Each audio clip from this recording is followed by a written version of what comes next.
Hello, everybody, and welcome back to the table. My name is Katelynn. I'm here, as always, with my co-host Shannon. Hello. And today it's just us two. We thought this week just leave it a two-person podcast. I know last week was a one-person podcast, so we'll have guests back eventually. But I hope you all enjoyed last week's, because I definitely did. Shannon, thank you so much for that. Of course. It was really just like an hour of talking to myself, and I had a blast. I'm amazed you went for a whole hour. Me too. When I sat down to do it, I was like, this isn't gonna fill enough time. And then you just start interacting with the different things and trying out noises, and you're like, I'm actually having a blast right now. I'm gonna keep going.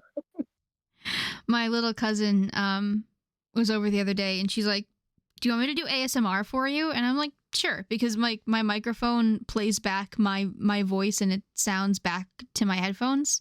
So I just put the headphones on and just let her do whatever she wanted. And she put tape on the microphone and then peeled it off. And it was the most satisfying sound I've ever heard. Really? I was on the fence when you were describing that. I didn't know if that would sound nice or if it would sound like Velcro, because I really don't like that. Oh, noise. You don't like Velcro sounds? No, it just it's too intense, I guess is the best way to put it. Yeah, not a fan. Yeah. ASMR is very much a hit or miss for me, just because some people make too much of a plot out of it. Those that are talking to role playing essentially. It's I am you are sick and I'm taking care. I'm like, no, I am a person wanting to hear sounds. Thank you. But overall, I see why people like it. But yeah, I'm going to start this off. So today we're going to talk about comfort foods, which I've probably already made the title, so this is a surprise to nobody. But I just opened Facebook just before this podcast started to check a notification, and I found a video that someone I follow had commented on. It's not something that I follow. The best way to make mac and cheese is the title. And the first step was they poured 3 boxes of cooked mac and cheese into their sink and then made the mac and cheese in their sink. I hate everything about that. Just straight in the sink?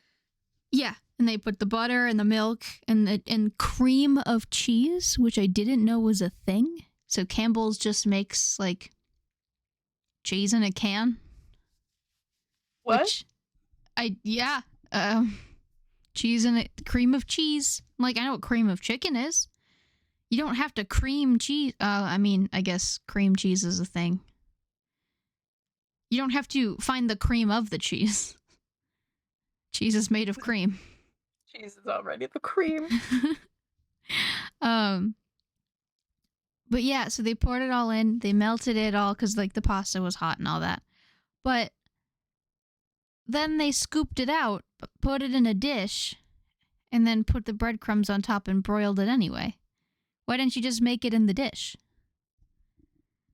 Why did you do it in your sink? I don't know. I really hope that was a clean sink. It appeared to be clean, but sanitized is the question. Yeah. Food social media on anything, food TikTok, food Instagram, food Facebook. Facebook is the worst one to me because Facebook is full of all those videos that are just there to make you mad. It has some of the best and worst ideas on the internet.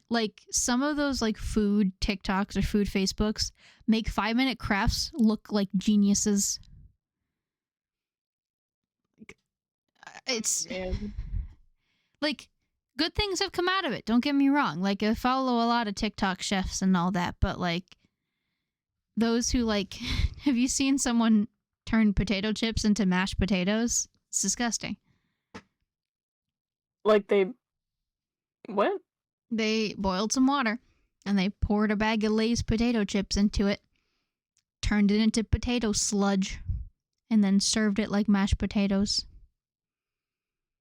Why Okay, when you Well, have a potato chip, it's been through a process already. uh-huh. Why would you take it back several steps in the process? Not to mention how salty those potatoes are. Like, salt is meant Right? for fried potatoes. Or Yeah. that much salt, you know? Yeah, like, you put some in mashed potatoes, but Yeah. that's And aggressive. because they boiled it in water, the water's in there too. So it's like, I can't even describe the texture. It's absolutely disgusting. Wow. I'm so sorry for any images this is creating in people, but I had to endure this, so I guess now so do you. Man, that's a Oh, discomfort food. it is a discomfort. Yeah. That's great. Um, so I guess like with that horrifying intro aside, all right, here's the big question: what would you consider your comfort food? So, I guess it depends on the situation.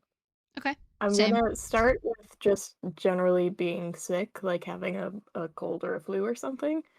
My go-to, it's like a whole scene. I'm gonna paint you here.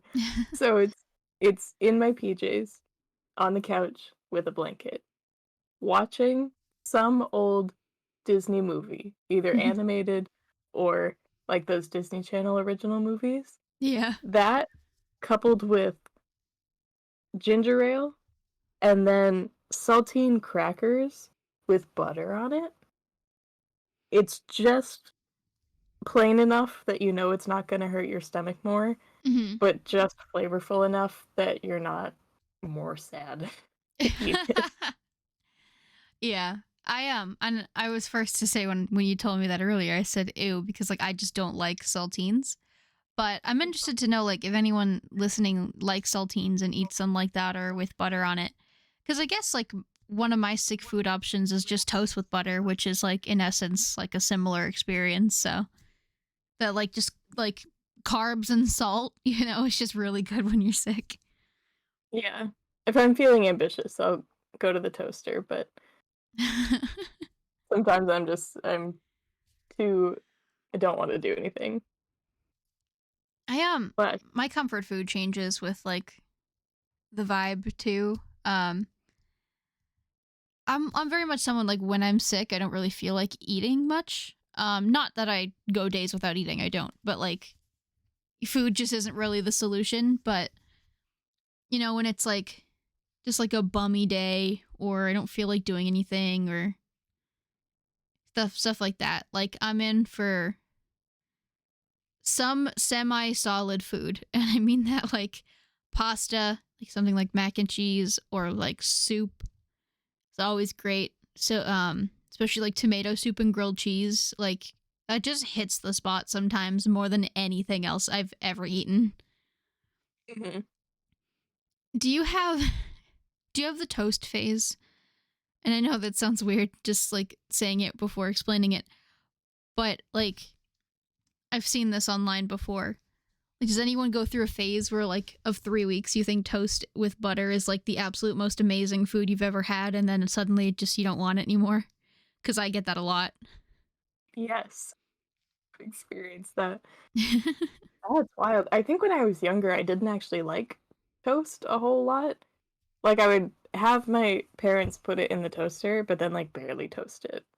So it would come Oh, out that's still right. essentially bread. Just slightly And warmed. then yeah, and then, I don't know what changed. It was either I think it was either going to my grandparents' house, and she would make toast with I wanna say it's that Ezekiel bread, if you've heard of that. It's supposed to be like a healthier sort of multigrain bread, Oh, I and haven't heard of it should not taste as good as it does.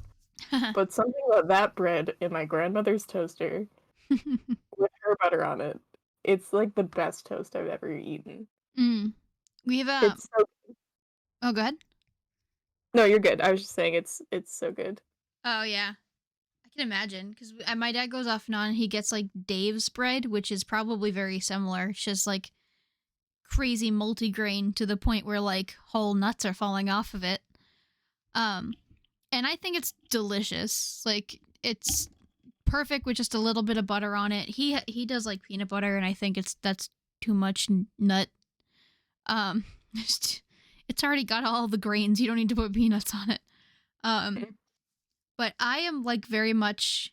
I don't like white bread. I like bread that has some like gusto to it, if that makes sense.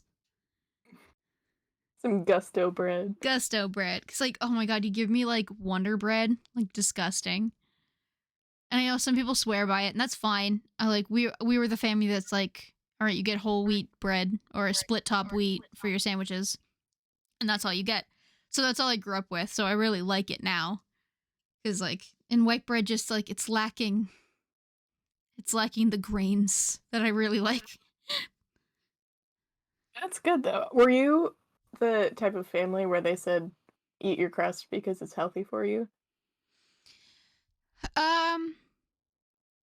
No, I don't think it was a health thing. I don't remember. I don't think she was like, eat it because it's healthy. I think it was just like, eat it because it's inconvenient for me to cut it off and it's wasteful, which is like valid. Yeah, that is also fair. I don't remember if my family pushed the healthy for you myth because we all just liked the crust to begin with, so it was never Yeah. really an issue. But is that actually true that it's healthy? Like, it's not, right? It's just It can't more be. bread. It's just the same. Yeah, it's just the same bread that like crusted over because it's closer to the fire. Exactly. Yeah. I mean, I guess like you can make an argument for like Dave's bread in particular because they load the top of it with like extra grains and oats and all that before they cut it, but like hardly. It's like the skin of an apple is not better than the meat of an apple kind of thing. It's just the outside. But to those who say you should eat the skin of an apple because it has fiber, you know what else has fiber? The rest of the apple. Like it's not exclusive to the skin. It's also like less than 2% of an apple is its skin. It's so thin. Who cares? If you don't like it. Yeah, they also say that as if you're not already eating a healthy thing. It's like I've chosen to grab this apple opposed to any other junk food that was in the house. Right. Just work with me here. Right. Like you're not talking about how I should eat the cream of the Oreo because it has dairy in it. You're just letting me eat why do I get criticized when I have a fruit in my hand? Exactly. Plus, like, the first, like, people will be like, oh, there's cyanide in those because there's, like, a tiny amount of cyanide in an apple core. It's like, great, wasn't planning on eating that. Still gonna eat the apple, though. Yeah, what is the point of pointing that out? Yeah. It's like, do you have plans for the cyanide? yeah. Because I don't. Oh, good. Thanks for letting me know. I shall continue to collect them and turn it into a tea to give to you later on in life. Like, Right? Like, we're playing. I don't know. I'm definitely I'm a fun fact person. I get it. Like if I see you doing something that I know about, I'll give you a fun fact about it, but like not going to give you one that results in you not enjoying the thing you're doing as much as you would have been had I said nothing. Exactly. I think that's a good rule of thumb for dishing out fun facts. Oh, speaking of apples and comfort foods, I made an amazing snack like 3 weeks ago. What was that?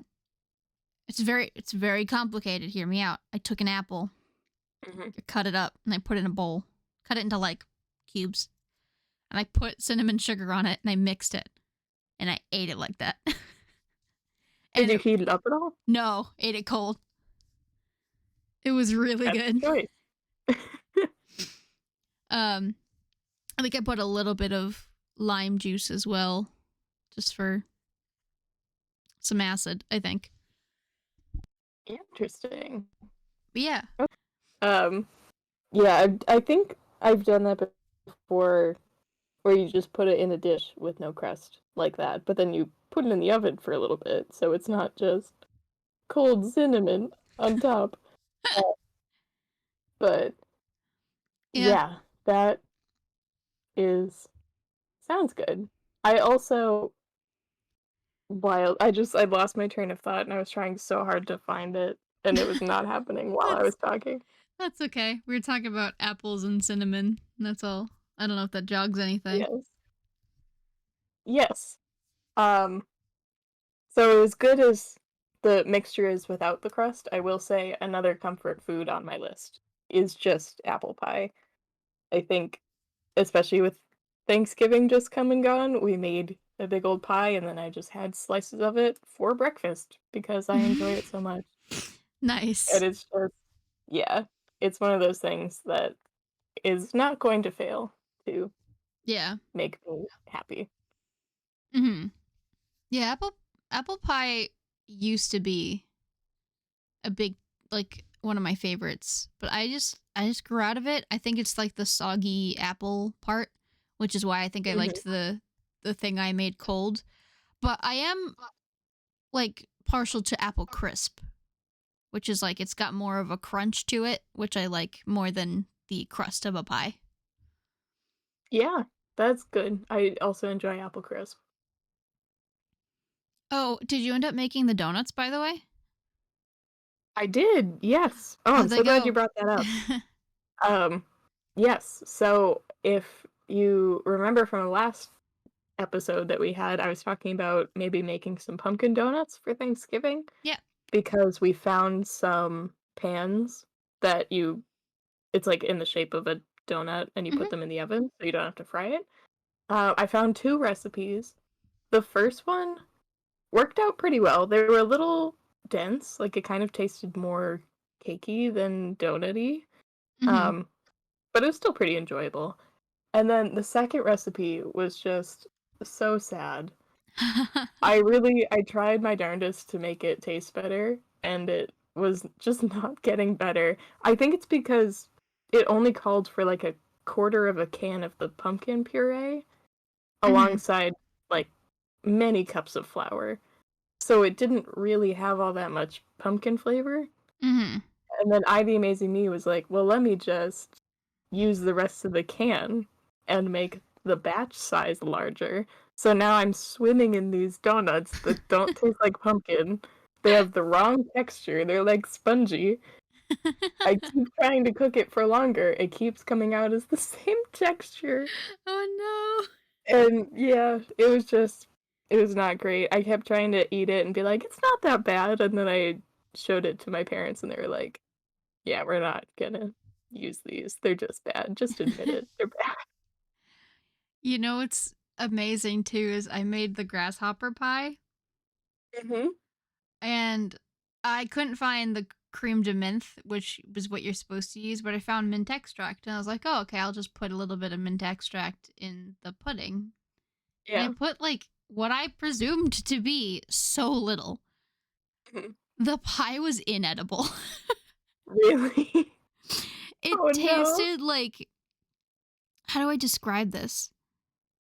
You ever had a toothache and you had like numbing medication? Yeah. Okay, that mixed with like the strongest toothpaste. So like it was so minty that your mouth didn't feel right. No. It was I had one bite of it and I threw the whole pie away. That's so disappointing. Because you showed me a picture of that pie and It it was so looked cute. nice. She had little like Oreo cookies sticking out of it strategically, so it looked nice and well presented.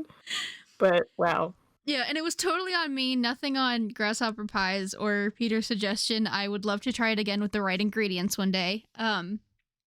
But I thought I had it, and I guess like mint extract is strictly to be baked in extract. Which is so annoying because I spent $6 on that stupid bottle. Because some extracts, They don't bake a grasshopper pie. no, it's just pudding and milk, and you just let it sit in the fridge. So yeah, some extras I knew did that. I didn't know mint was one of them. You really have to cook it, and it cooks away a little bit, and you have to use very little. Whereas like vanilla extract, you can kind of go ham, and you can't really ruin anything with too much vanilla. Mhm. But I also use simulated, what's the word? Non-authentic. What's the word? Imitation. That's the word. Simulation vanilla. Like it's in the Matrix. Imitation vanilla. Because it's cheaper and like it lasts longer anyway. It's like $1 for like 5 times the amount. I have a bottle of good vanilla that I use like for certain things. But like chocolate chip cookies don't need like the most amazing vanilla. They just need cheap vanilla. But I have some more discomfort food for you. Do you know what imitation vanilla is made from? I don't. What is that? I'm going to look it up so I know that I'm accurate because I've had already a history of not looking things up that I say on this podcast.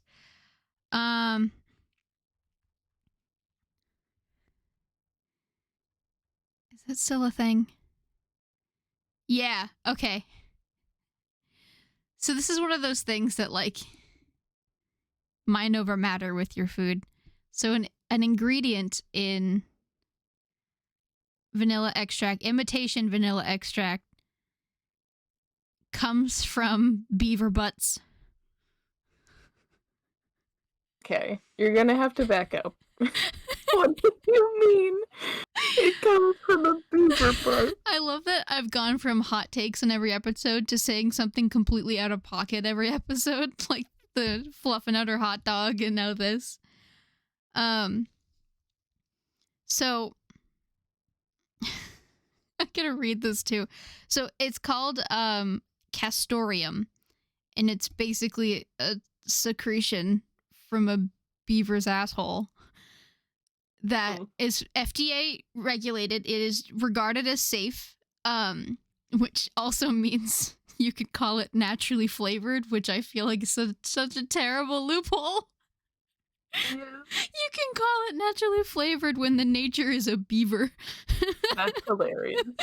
And like, yes, that sounds disgusting. And like, it is. It's absolutely disgusting. So imitation vanilla is not vegan. But real vanilla is vegan. Okay. So they interviewed a wildlife ecologist. I lift up the animal's tail, said Joanne Crawford. And I'm like, get down there and stick your nose near its bum. People think I'm nuts. Oh, I wonder why, Joanne. Joanne? It smells good. It's their castor sacs, which are located between the pelvis and the base of its tail. And it smells like vanilla? It smells like vanilla. That's the wildest fun fact I've heard in a while. So, oh my goodness. It's not part of their digestive system. It doesn't come out of their butt. Like, it's just near their butt. And, you know, it's under their tail. They're not that disgusting of a creature. But, yeah, that's what... And they use very little of it, from what I understand. It's not, like, mostly that. That's just, like, where the flavor comes from. And the rest is just, like, fillers and additives and all that. Because, you know, it's imitation. It costs $1. But... Wow. Just like you would think that would be more expensive to go hunt down a beaver and let it... Yeah, right? Versus just essentially soaking vanilla beans in vodka, which is how you make it. Well, not vodka, but like some sort of strong alcohol or spirit. Like, I think a lot of people use Everclear, which is like just really strong alcohol. It's like at least 80%, which is insane. And a terrible fire hazard. But Everclear isn't really meant to be consumed as is. But it's just like a cadmium, like red dye in food, is made from bugs. Cadmium is a beetle. So I'm gonna want to eat nothing after this. You're welcome. Wild. Yeah, what I really want to know though is who was hanging out with a beaver, and they just looked. And they went, you know what? Let's hear me out, guys. Let's put this in a bottle. Tell people it's vanilla and sell it. Yeah. And the thing that I love too is like I always see the thing, and I think I presented it on the podcast, I think with Lauren and Maddie. Like who looked at a cow and said, I'm gonna milk you and then drink it? Who looked at a beaver and said, I'm gonna milk you and made cookies with it? Oh It's my so goodness. terrible. But as far as I know, it is sustainably sourced for the most part. It doesn't hurt the beaver to get it. Well, that's good. What? That's good news, Yeah, I mean, at least. I don't know. I can't speak for all of it, but I know it's like one of those things that like it's, you know, they don't have to kill the animal to get it, and you know, it's pretty abundant. But it's weird. It's weird to know. And every time I look at it, I'm like, I know, and I wish I didn't know, and now all of you know. Cursed with the knowledge. Cursed with the knowledge, yeah. But Wow. yeah, anyway, cookies are another comfort food of mine. Any particular kind of cookie? Chocolate chip for sure. Mm-hmm. I love like fresh out of the oven, warm, and then like after that, I don't eat them. Like I'll Really? make them and I'll eat some of the dough when like I put them on the tray, and then I'll have a few fresh out of the oven and like maybe one or two the next day. But after that, I leave them all for my brother or my boyfriend or whoever wants them. Yeah. Wild. Yeah. Is that because the texture changes or just I think I'm just like good. Like I've had my fill and I don't need to like have them every day for like 6 days. But I usually make small batches anyway, so like we all just have a little bit every now and then. But I made them a lot for college. And they were always a hit then, so it was easy to like get rid of them that way. Yeah. That's nice. I do love a straight out of the oven cookie. Although sometimes if there's some just left on a plate, I'll stick it in the microwave for a little bit. Oh, So that's it's good. sort of, I mean, obviously it's not the same as when it first comes out freshly baked, but it sort of gets some of that gooiness back, which is nice. Mm-hmm. I'm not a like speaking of cookies, and I think again this is also something we mentioned before, but like I'm a crispy Chips Ahoy person. I do not like the chewy Chips Ahoy, but however, if we have the Chips Ahoy, warming them up a little bit makes them like 10 times better. Mm. Are you a chewy? I am a chewy. Yeah, that's fine. They're fine. Yeah, I have a very strong opinion against the crunchy ones. Like Oh, Famous yeah? Amos, the Chips Ahoy, I just like it's not enjoyable. I hurt my teeth, the flavor isn't there. It's not Okay. for me. I'm sorry, you were so kind about my chewy ones, and I'm just like, Hey, that's get those away from me. Listen, we've had a lot of like very violent takes from me so far. So we can take a mild one here and there. I mean, my takes on mac and cheese and avocados have already been pretty intense. Yeah. We need to do a fruit draft. That's got to be on the list. And I would love to do it like on a day where we have 4 people so that like it becomes a debate.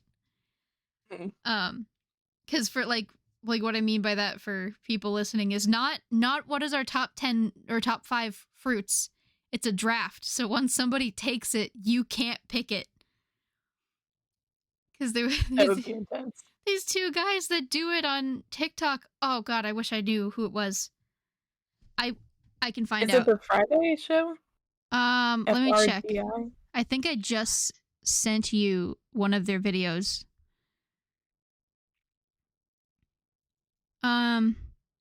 Yes, that or the basement yard is another one that I've seen possibly do it. But I think you're right. So nothing but credit to them, and when we actually do it, I'll make sure I know who it is. but they did it for like fall, and they did a fruit draft, and like they got so intense, and it was hysterical. But like that's like their shtick, you know, they're constantly like absolutely appalled by each other. But Yeah, I feel like I have stronger opinions about food or about topics that in truth really don't matter because I know it's my own personal preference than mhm. I do about like larger topics about life. Yeah, I'll fight you on pie more than I'll fight you on like political affiliations. Yes. um which is like to an extent fine. I like people who are like, oh, you're an adult who doesn't have like a political opinion, like how immature. It's like, I mean, I have one. I didn't feel like sharing it. Like, Hmm. A, but B, also like, unfortunately, whether I speak my opinion or not, nothing changes. Like, if I vote, things might change. I'll go vote. That's fine, but I don't need to argue with you over it. You being some person who disagrees with me at all. Yeah, exactly. Like there's a time and a place for disagreement, Yeah. and that time and place is when you're talking about fruit with your friends. Yeah. And the thing that I've noticed too about like if you're getting into like an actual like intellectual debate about something serious, whether it be like politics, for example, or like a political issue, usually after talking long enough with a sane person, you find a middle ground because like in essence everyone wants the same thing. I love when you argue with food because no one ever agrees. There's never a solution. You're arguing for nothing and you'll never succeed.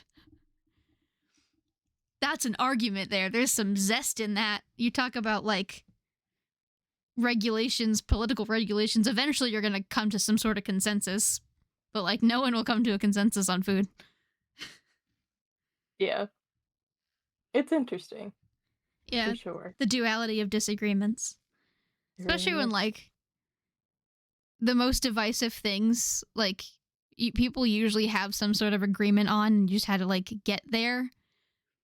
But like so like the discourse is fabricated for a lot of things. And this is getting really deep for a food podcast, but like the discourse of a lot of things is just made up. Like most of the time everyone has the same core values.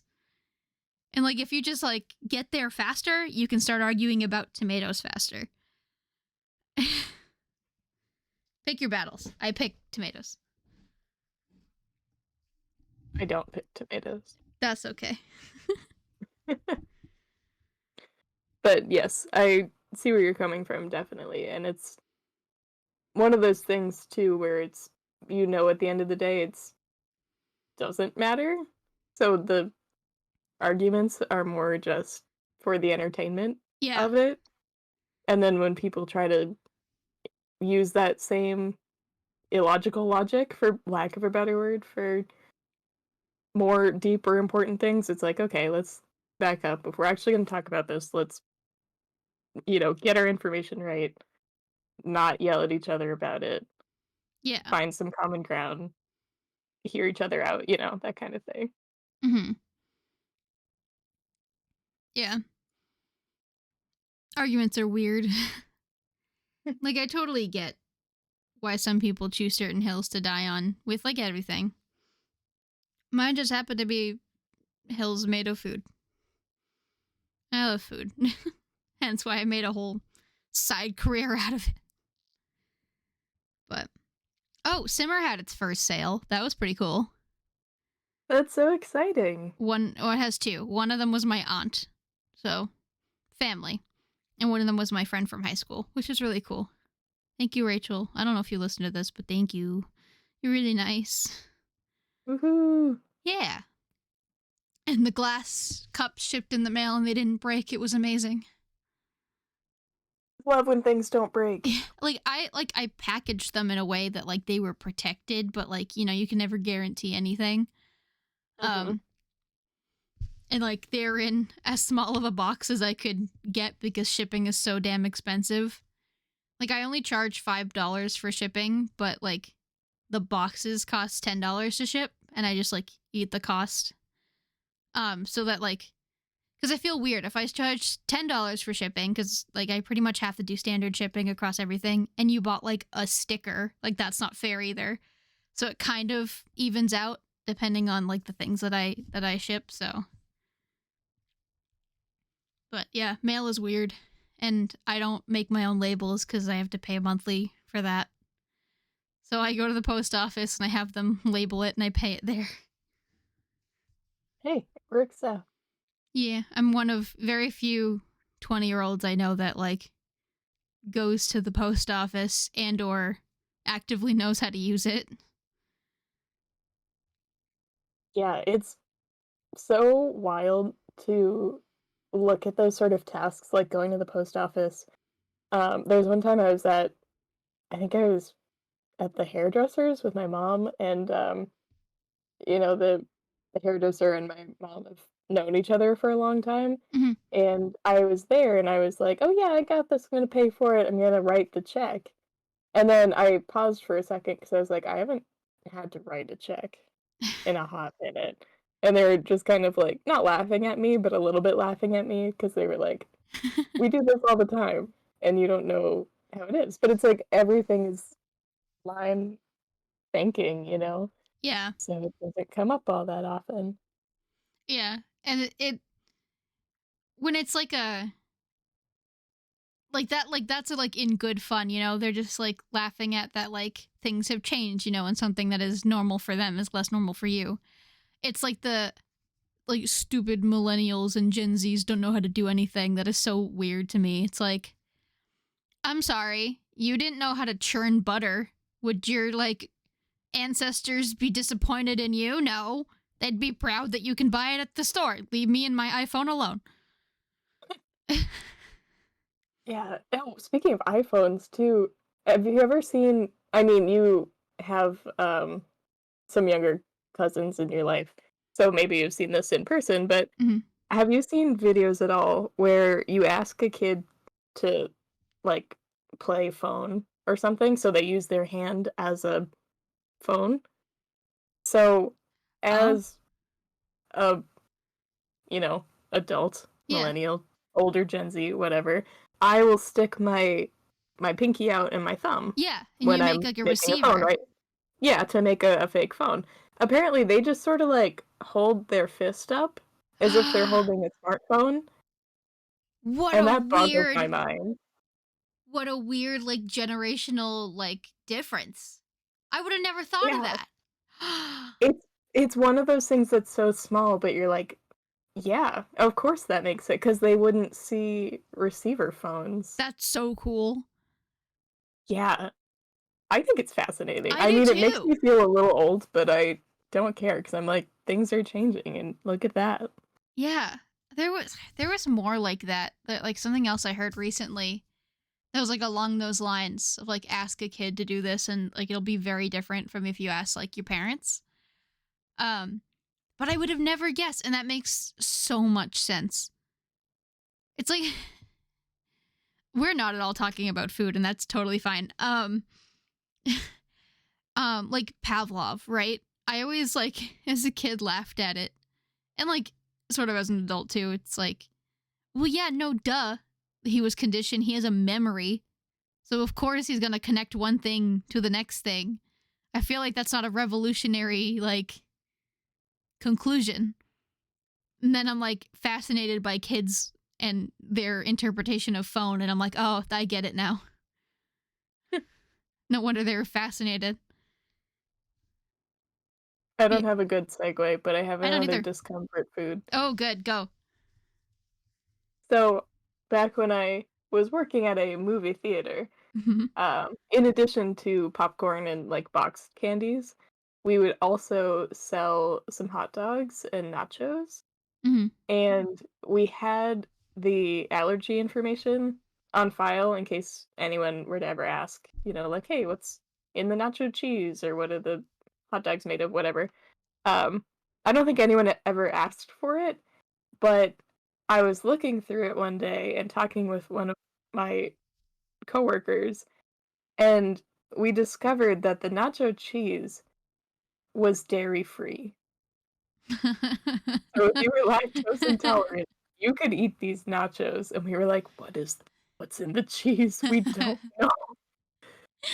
I It's won. still a mystery. I don't know the exact ingredients, Is it beaver butt? but it might be beaver. Realistically, it's probably plastic. Yeah. I think the rule is that something has to be 51% cheese to call it a cheesed product. Mhm. Other than that, it can't say like that it's cheese anywhere. Like you can call it like nacho cheese, yeah, but it can't say like made from cheese. Um Mm. so the fact that it's made from absolutely no cheese is very funny. Yeah. Cuz like it's not that it says lactose free, it says dairy free. So it's not even Mhm. like a lactate situation cuz I that's still don't think dairy. so.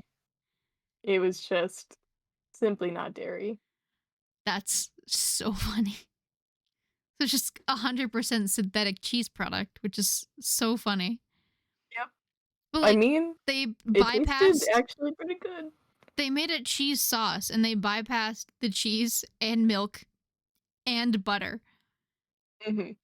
which like that's what every time I make like a queso dip, it makes me laugh because it's the first step is butter, the third step is milk, and the fourth step is cheese. So I've just put milk in it in 3 separate forms. You could call queso tres leches, which is a cake. I said it wrong. I have a very bad accent when I say Spanish things. Do you know what a tres leches cake is? I've heard the name before, Yeah, but I can't say I can picture it. it directly translates to 3 milks. So it's cake that uses 3 different types of dairy in it. Hmm. You could call queso the same thing. Well, Tres what a leches fun dip. fact. As if queso was not fancy enough. Yeah. And queso just means cheese. So you could keep it. You could just say tres leches. Oh my god, it came out so French, my pronunciation just It now. was better than mine. I think I said tray the first time. I'm so sorry to Spanish speakers. I'm so bad at saying Spanish words. Yeah, it's because the French pronunciation is so ingrained in my head because that's what Mm-hmm. I've studied all throughout my academic life. Mm-hmm. But that reminded me too, I used to be a French tutor at my college tutoring center, Mm-hmm. and I could always tell when students studied Spanish in high school and then decided to try French in college because tutoring them, they would come out with the Spanish accents for the French words. Yeah. Um, so, It it's was. exciting that they're trying different languages, but at the same time, you had to be like, "Nope, that's not even Mm-hmm. close to the right way to say it." It's such a Um, drastic difference, especially like the letter S is what kills me a lot because like in Spanish you say the letter S. In French you almost always avoid it at all costs. mhm. Really, I think French is just allergic to half of the letters. It is. I read something, it was some like Reddit post of like a guy named Hugh. So his name was Hugh, and he was being introduced to a French person who like couldn't who read his name like on a name tag and couldn't pronounce it because in French all of those letters are silent. No. Yeah. Especially when arranged in that way. Like they don't say H's almost ever. And UGH is just ugh. Like Yeah. That's so funny. I mean, Yeah. even like in English, Hugh is ignoring most of the letters. HU could get the job done. Mhm. So like the word Q-U-E-U-E, when the letter Mhm. Q gets the job done on its own. Can you imagine how much simpler this language would be if we just stopped when we needed to? Yeah. To think English besides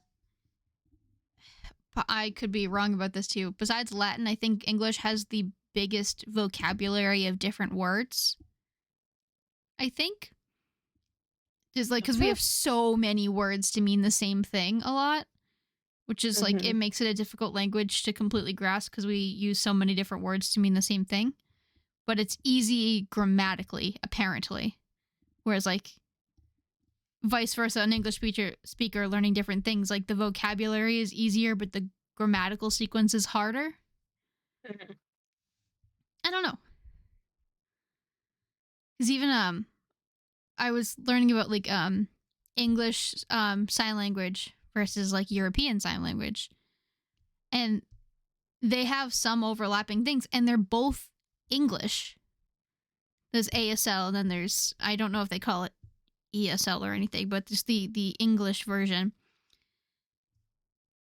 That they structure their sentences differently. So they put like will you go to the store with me becomes like you, me, store, will you go? Like they put like French does, where they put the subject and the verb first and then the rest of the words follow.